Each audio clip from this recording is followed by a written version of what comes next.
So, about a week ago, a young girl that I know shared that she was troubled by a dream that this little 8-year-old experienced all of the little people around her running away from her. And of course, this was very traumatic. And I think probably we've all had dreams like that at one time or another. But it is a developmental process. And after talking to this young girl a bit, she ended up saying, well, there was one girl who stayed back, and so she decided that was her best friend, but then she wandered away too.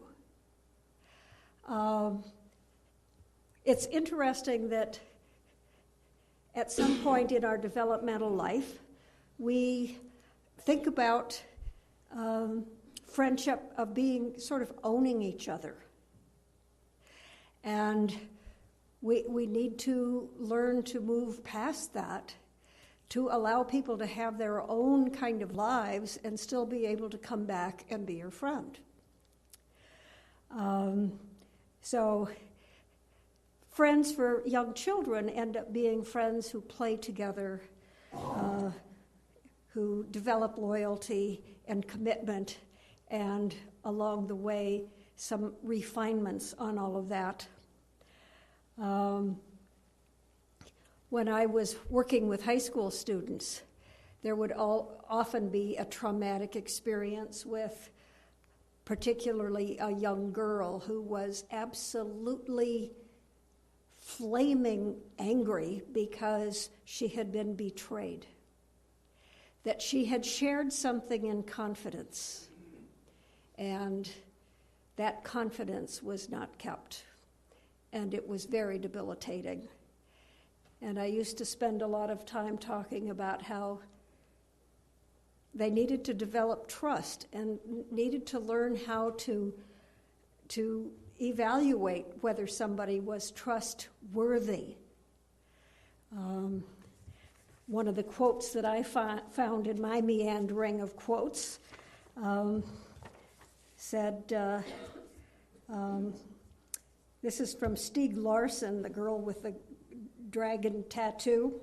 Friendship, my definition, is built on two things: respect and trust. Both elements have to be there, and it has to be mutual. You can have respect for someone, but if you don't have trust, the friendship will crumble.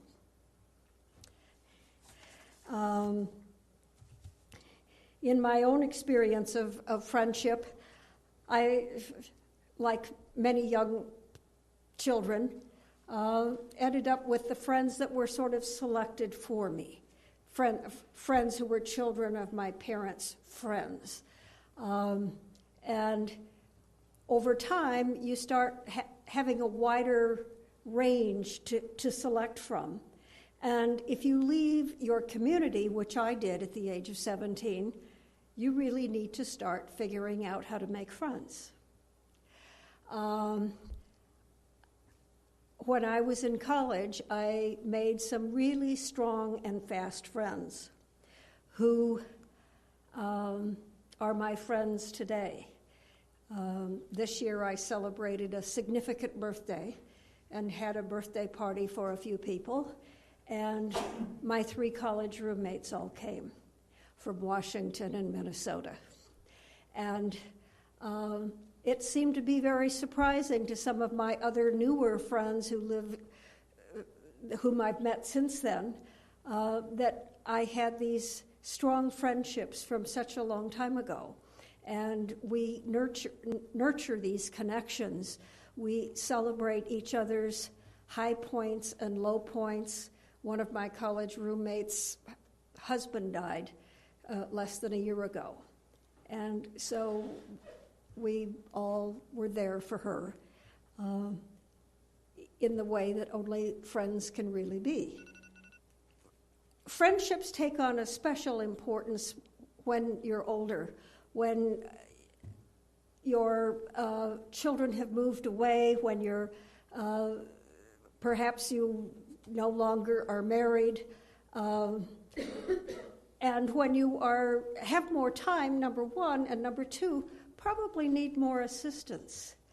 I am blessed at the moment with some very close friends. We share lots of interests. We share liking to do the same kinds of things together. We love to travel. We love to eat well. We love culture. And we do these things in many different ways. But we also end up being there for each other when somebody is in poor health. And that has happened a lot in the last year for a couple of my close friends. And we are there to stay overnight if that needs to happen, or take somebody to the doctor. It is an important time to nurture these strong bonds that we have with each other. So I'll read one last quote here, and one that I probably have not lived up to very well. It's from Abraham Lincoln. Do I not destroy my enemies when I make them my friends?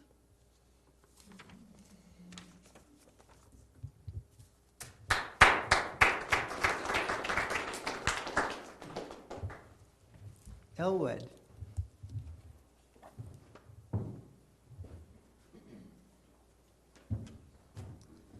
When Marty said, "Do you want to tell a story?" I said yes.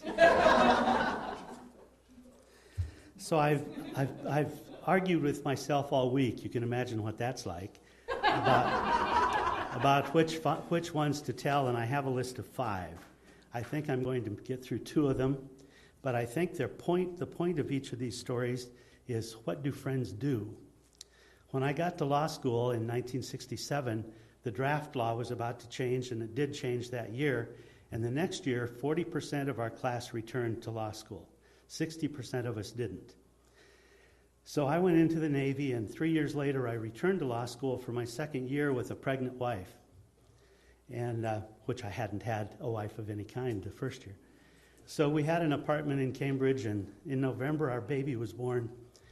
And in December, Rob Dressler, the playboy from Dartmouth, who was in Bill Peterson's class at Dartmouth, one of my best friends the first year of law school, showed up from the Marine Corps. He still had another year to go, and he stopped by for dinner and met the new baby and met my wife, who he had heard of in 1968 but had never met.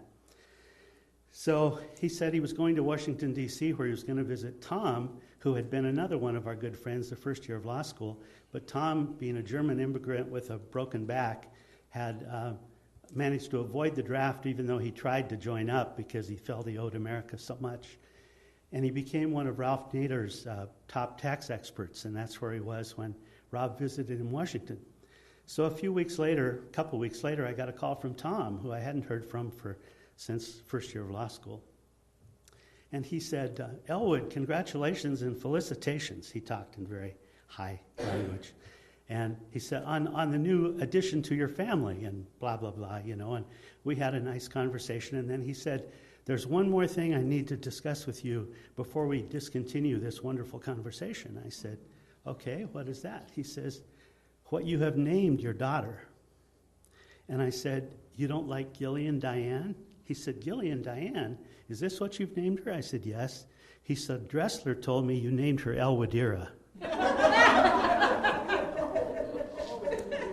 Now the point is, what kind of a friend does it take who we were friends for 1 year, we were close but hadn't seen or heard from each other since, to be so concerned about such a tragic thought that he was actually willing to call and try to get me to change it.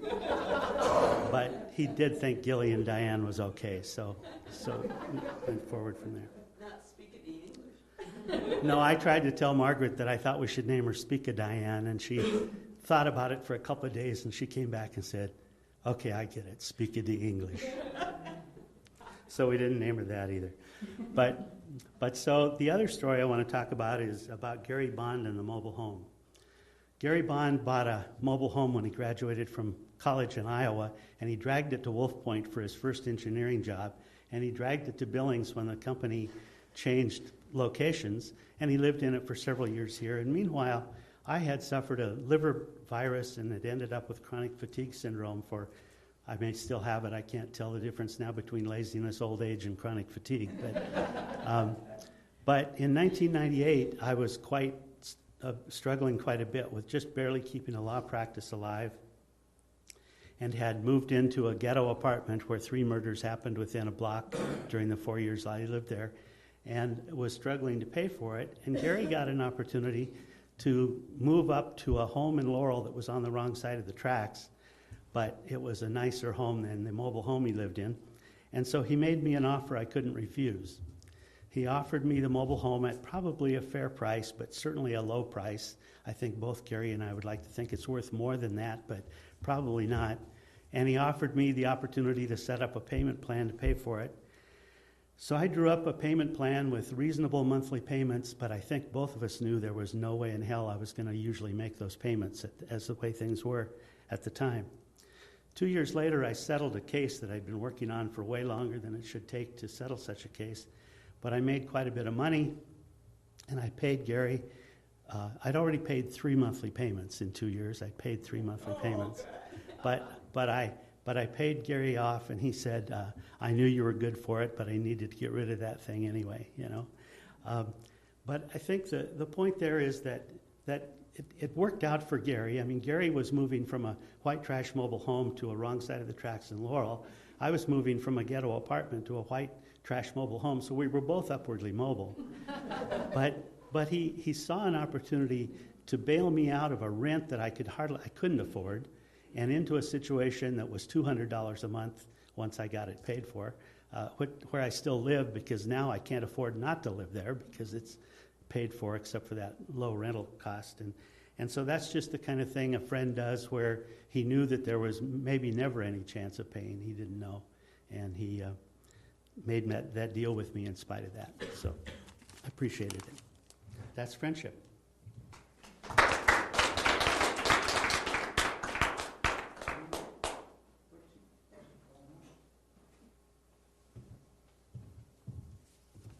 Thanks for asking me to talk today. Actually, Lida got me goaded to do this. And then I was to decorate the chalice table, and I'm like, well, what have I got? And I have my old grade school books and the school book my mom put together, you know. And I don't currently keep in touch with any of those people. It's not the way it's been for me with friendship. Actually, when I was young, I didn't bring people home the way my house was, the way the family was set up. It just wasn't. It wasn't something I did. It wasn't conducive. It didn't seem like a good idea. And later on, well, I think I'll say this. When I was talking to Joe about them asking me to talk, and Joe's like, you know, this is funny. You don't have any friends. And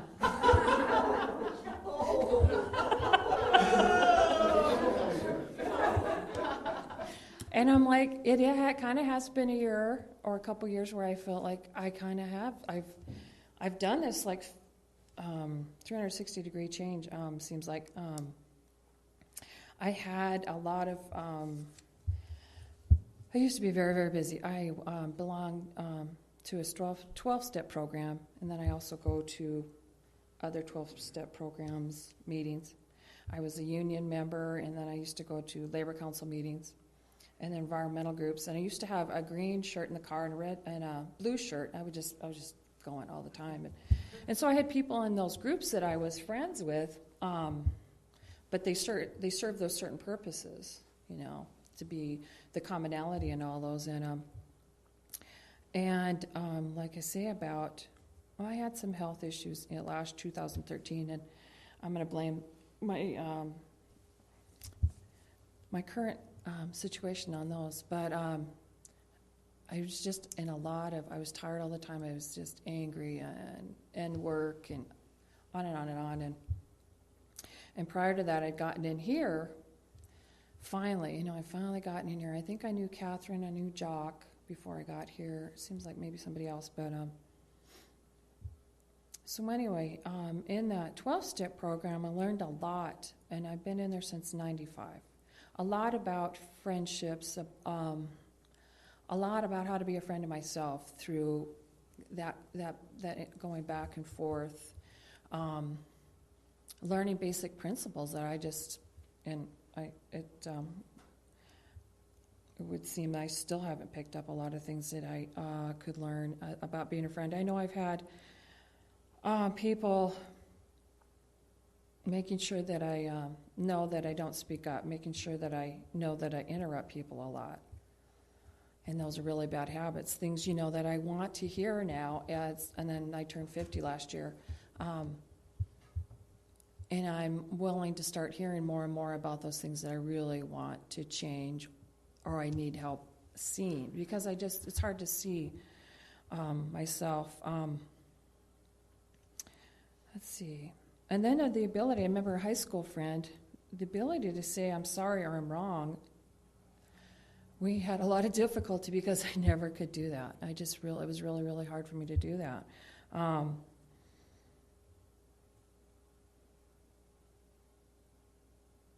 Well, and then the Friends in the 12-Step program. When my sister was killed in 2010, it was amazing to me that 3 people from that group I had 3 days of somebody sitting with me. It didn't work for me to go up to Plentywood. Initially, I had all the family pictures from my grandmother and then mine, and you're just kind of at a loss anyway. And my mother and my sister ran up there and started dealing with it, and I had 3 people sitting with me. It was just wonderful, just to be there, just listening, and I just always feel so selfish in my time and what I'm giving to people, and I don't know that I would do that. I think I would, but I don't know that I would do that for a whole day, or more. I have a friend, a family friend, Swin, and he's the age of my uncles. I was just thinking of him when we were sitting down and talking. You guys were talking, and he comes around every once in a while. He goes to Thailand, goes to, I think, anyway, in the Asian area, and travels a lot, and then comes back and goes back up to Dagmar. It's, again, in the northeast part of the state. But he always makes sure he contacts me a couple times a year or emails, and it's beyond an uncle because he knows the old family history, and I can bounce things off of him that, I wouldn't dare maybe try to sneak past an uncle or some of the other family friends.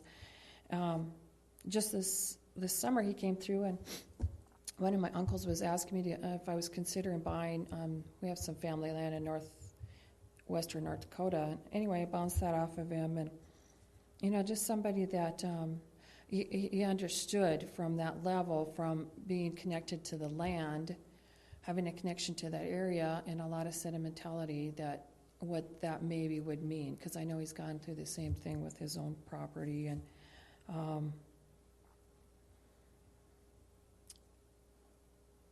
just the tolerance and acceptance. I wanted to end with, what I found here. I can't find my note, but something up there talked about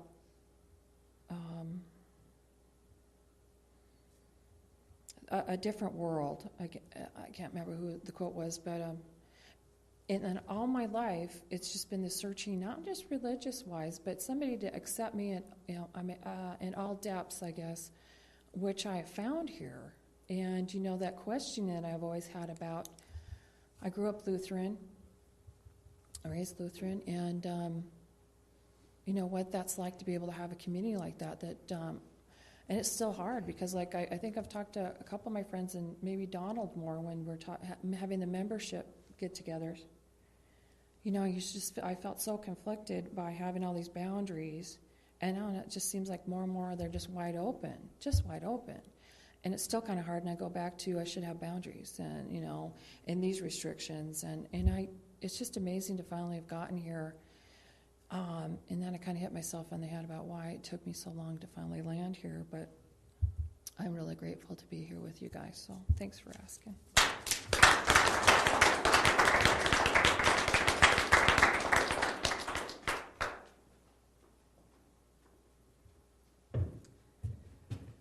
Well, this will be the most extemporaneous speech I have ever done. I didn't know for sure I was going to be here this morning. My son and I went to Townsend and Helena, and I am most grateful that he drove all the way.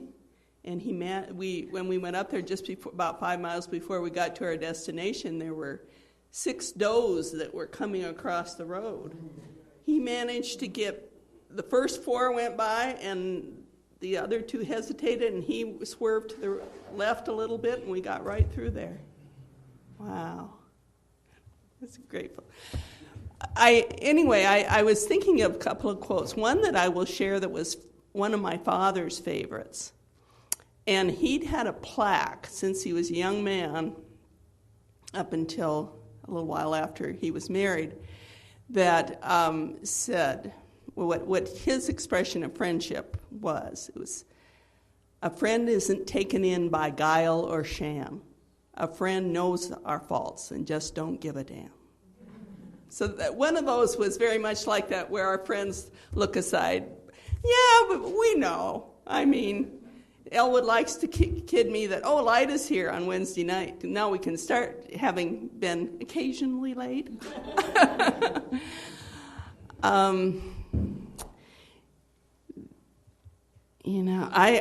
I've had a lot of friends in my life, and it's not too many.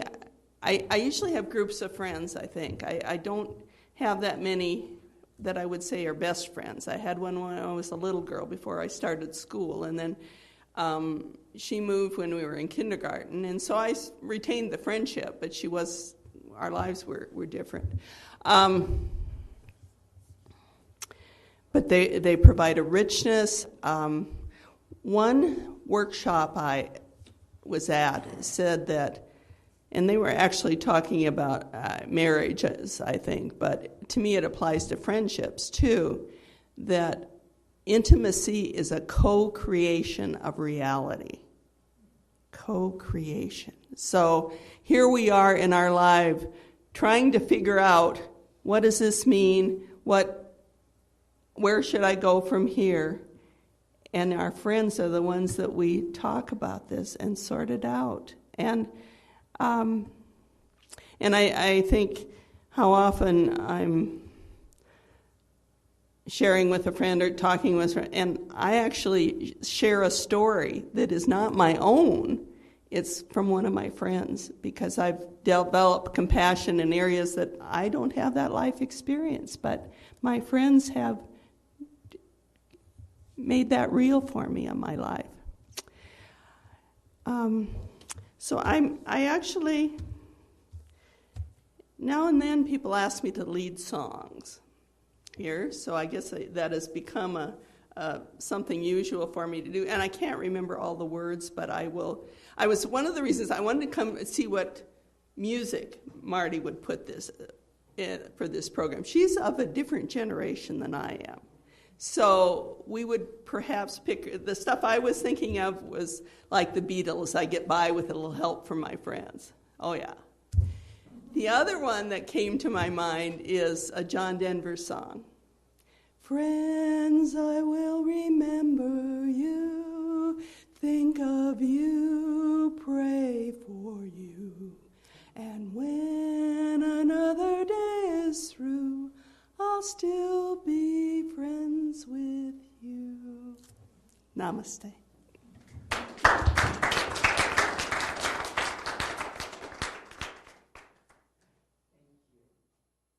Come sing a song with me.